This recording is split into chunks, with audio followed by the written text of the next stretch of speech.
So welcome to this press conference, and I am delighted to welcome the UN General Secretary Антониу Гутерріш to Stockholm again. I know that you have been here many times and also in this house many times. And thank you for coming to participate in Stockholm Plus 50.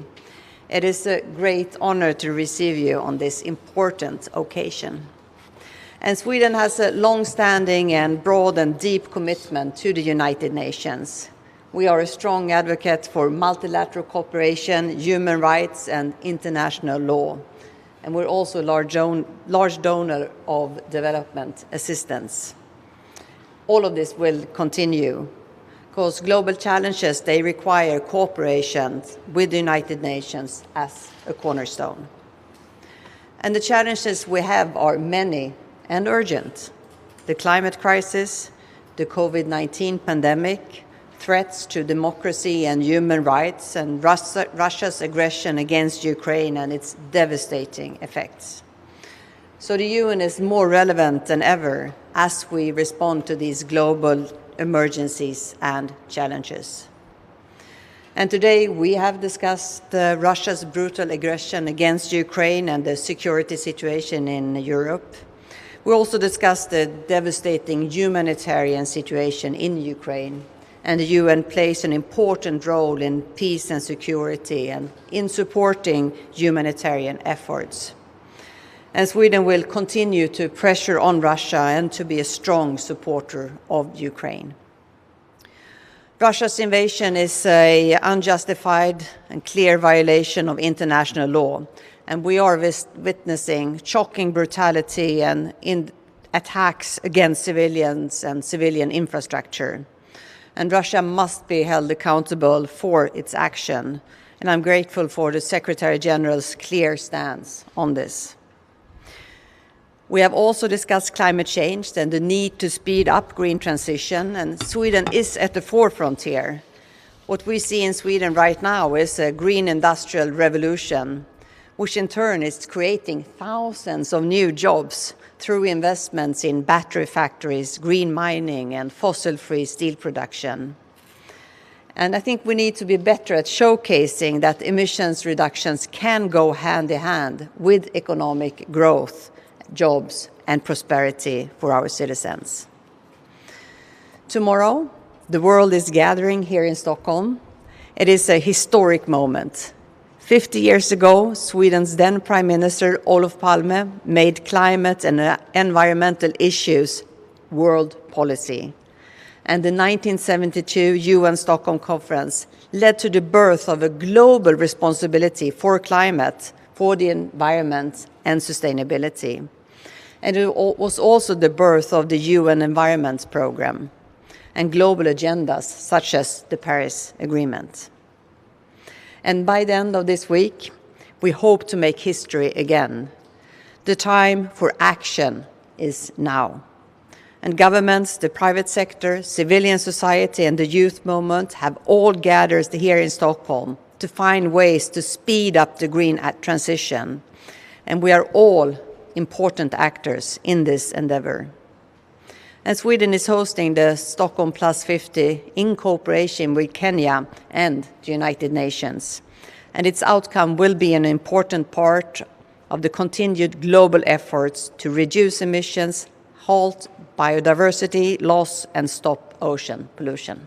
Thank you. Prime Minister Andersson, thank you so very much for your warm welcome. Ladies and gentlemen of the press, good afternoon. I want to thank the government and the people of Sweden for your steadfast support of the United Nations and multilateralism through the years. Sweden stands out as a trailblazer for gender equality, a champion of climate action and sustainable development, a staunch defender of human rights and international law, a pioneer in the mediation and prevention of conflicts, and a critical and much-needed partner in humanitarian action and development assistance. I am here for the Stockholm Plus 50 conference, a crucial opportunity to bolster our response to the triple planetary emergency of climate disruption, pollution, and biodiversity. As the late great Swedish Prime Minister Olof Palme said at the time, and I quote, "In the field of human environment, there is no individual future, neither for human beings nor for nations. Our future is common. We must share it together. We must shape it together." End of quote. I believe his insight has even greater relevance today across the spectrum of our many global challenges, from the climate emergency to the COVID-19 pandemic to the war in Ukraine. On the war, the position of the United Nations is clear since the very beginning. The Russian invasion of Ukraine is a violation of its territorial integrity and a violation of UN Charter. The war must end now. It is causing immense suffering, destruction, and devastation of the country. But it also inflames a three-dimensional global crisis in food, energy, and finance that is pummeling the most vulnerable people, countries, and economies. I saw this for myself during my recent visit to the Sahel, where countries were already confronting an escalating climate crisis, drowning in debt, and struggling with economic insecurity heightened by the pandemic. Now, they also face ballooning energy costs and growing hunger. A perfect storm is threatening to devastate the economies of many developing countries. They need support. Unfortunately, there are recent indications that some countries are considering deep cuts to official development assistance, a reversal of prior commitments. This is alarming, and I urge countries to reconsider, given the dire consequences these cuts will have on the lives of the most vulnerable. And I was very glad to hear the Prime Minister say that your commitment to official development assistance will be maintained. Ladies and gentlemen of the press, specifically with respect to the food crisis, we need quick and decisive action to ensure a steady flow of food and energy in open markets by lifting export restrictions, allocating surpluses and reserves to vulnerable populations, and addressing food price increases to calm market volatility. But let me be frank. There is no effective solution to the food crisis without reintegrating Ukraine's food production, as well as the food and fertilizer produced by Russia, into world markets despite the war. I continue to exert every possible effort and use my good offices to promote a dialogue towards this end. We have two UN teams, led by Martin Griffiths and Rebecca Greenspan, to help find a package deal involving the safe and secure export of Ukrainian-produced food through the Black Sea, with unimpeded access of Russian food and fertilizers to global markets, especially developing countries. As we speak, the two groups are visiting relevant capitals to facilitate in the search of commonly agreed solutions. At the same time, the United Nations remains intensely focused on practical steps to save lives and reduce human suffering within Ukraine, from effective humanitarian corridors to cessations of hostilities, and regionally through our refugee response. The Prime Minister and I discussed recent developments on the ground, the implications for European security, and possible pathways towards this escalation and a negotiated settlement in line with international law and the UN Charter. I expressed my gratitude for Sweden's remarkable solidarity in welcoming Ukrainian refugees and for providing vital support to our humanitarian operations. We also discussed other challenges, and first and foremost, the climate crisis. Sweden has shown how ambitious environmental action and climate targets can support job creation, generate green growth, and strengthen the health and well-being of society. I welcome Sweden's commitment to achieve net zero emissions by 2045 at the latest and negative emissions shortly thereafter. And I count on the European Union to match this ambition and review its renewable energy and energy efficient targets this year. But even the most ambitious actions to slash emissions this decade will not erase the fact that the situation is already bad and in many cases and places irreversibly so. That is why adaptation and mitigation must be pursued with equal urgency, and developing countries must receive the necessary support at speed and at scale. We need massive increases in investments to accelerate the transition to renewable energy economies, and we need to ensure more finance flows to developing countries in support of these efforts. This means we need financial actors, especially multilateral development banks, to align their actions with the Paris Agreement and to take more risk to unlock investments in developing countries. I count on all developed nations, including Sweden, to reassure developing countries with a clear and credible roadmap on how they will double finance for adaptation as agreed in Glasgow last year. But most importantly, we must uphold the Paris Agreement, keep the 1.5-degree goal alive, and rescue the Sustainable Development Goals. This will require greater solidarity, deeper cooperation, higher ambitions, more urgency, and stronger leadership, not tomorrow, but today. And we count on Sweden for that purpose. This is my message to all other member states at the outset of the Stockholm Plus 50 conference, and I thank you. Tack.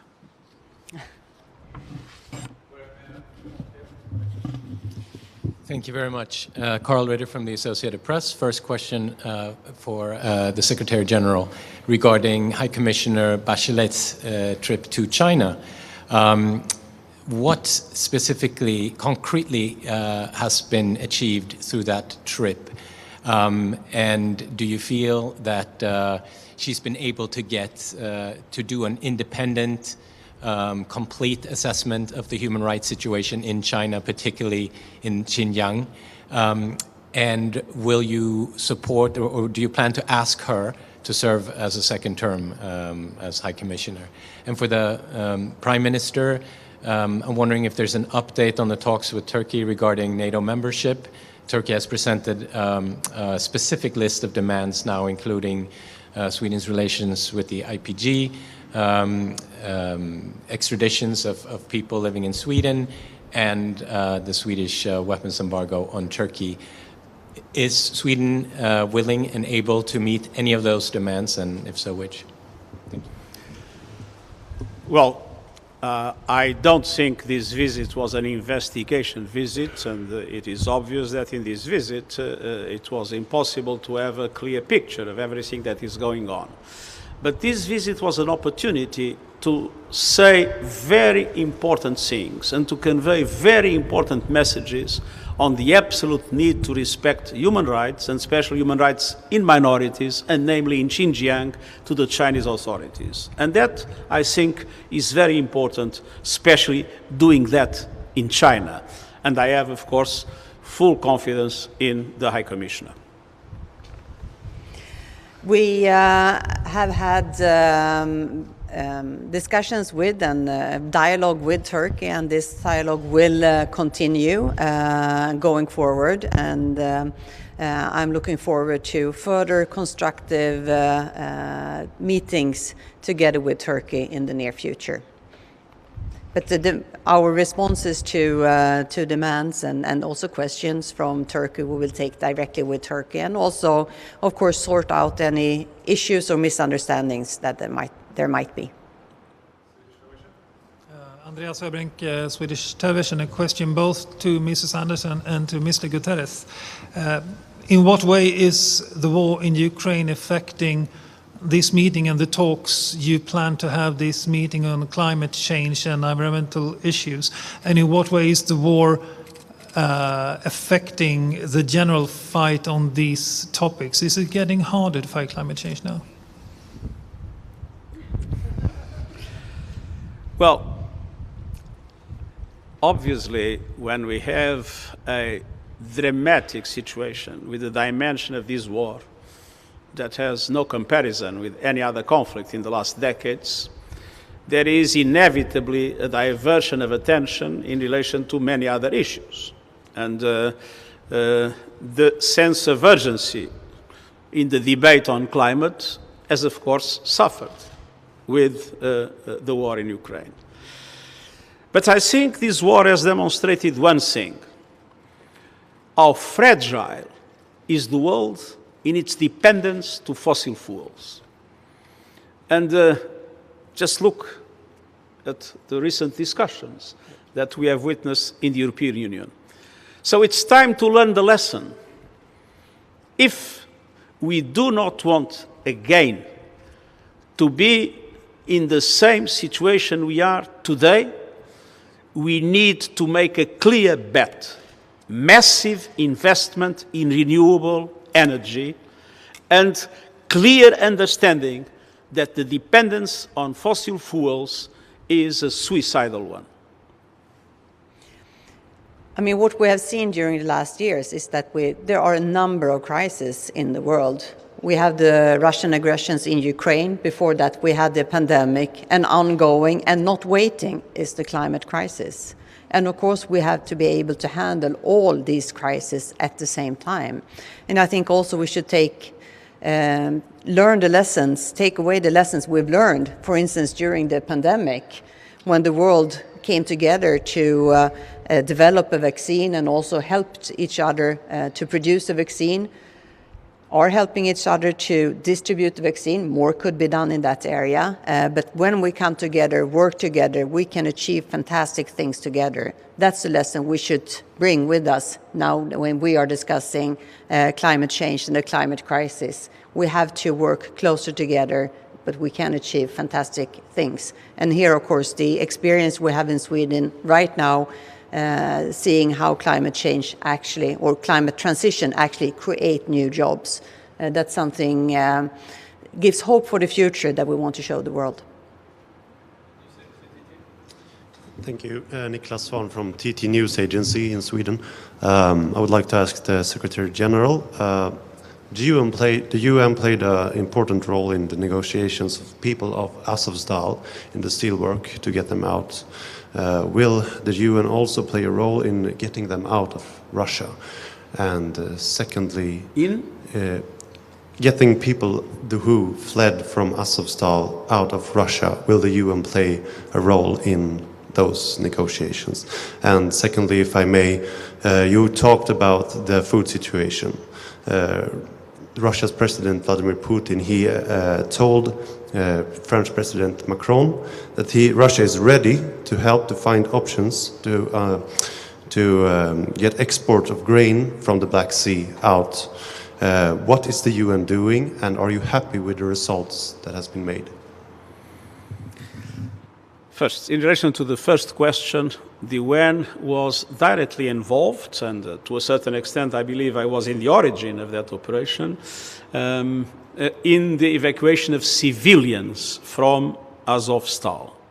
The UN was not directly involved because it's not our area of competence in the evacuation of military from Azovstal. What we have been insisting is on the need to pursue as quickly as possible the exchange of prisoners in order for that problem to be solved in a definitive way. The second question. I have been talking very little about what we are doing. And my experience is that when we talk too much and do too little, you make things difficult to happen. So for the moment, we have not yet results. We are engaged in a serious dialogue, technically well prepared, with all the relevant parties, in order to find a package deal that will allow for Ukraine to be able to export safely and with security, without undermining its own security, their grain through the Black Sea, and at the same time for the world to have access without impediments to the Russian production of fertilizers and food that is also essential for global markets in the present situation. And let me remind you that there was a ban of exports until recently. I think that there is progress, but we are not yet there. These are very complex things, and the fact that everything is interlinked makes the negotiation particularly complex. But, as I said to the Security Council, I'm hopeful, but there is a way to go, and we are totally committed to make things happen. Recently, we had the announcement that all parties would agree to have, in relation to the Black Sea, a quadrilateral meeting between Russia, Ukraine, the UN, and Turkey to see how it will be possible to find a solution for that very complex situation in which there are serious security concerns to take into account. Isak Krona from Swedish Radio here. I have a question for you, Mr. Secretary General, about climate aid. Sorry? About climate aid, climate funding for developing countries. A lot of reports point out the importance of economical aid to developing countries for mitigation and adaptation. I wonder what your standpoint is on that. How important is that? And also, you mentioned Sweden's ambition to double the climate aid until 2025. But this year, Sweden is actually cutting its climate aid by a third to afford to take refugees from Ukraine. What do you think about that? Is that the right priority? Well, what I've been saying very clearly is that developed countries should have implemented their commitment to support the developing world with $100 billion per year since 2020. And unfortunately, that did not happen in 2020, that did not happen in 2021, that did not, until now, it's not yet clarified, it will happen in 2022, probably it will not happen in 2022. And this is one of the major facts that is creating a level of mistrust that, in my opinion, is a very serious impediment for us to be able collectively, in unity, North and South, to address climate change and to be able to keep the 1.5 degrees alive.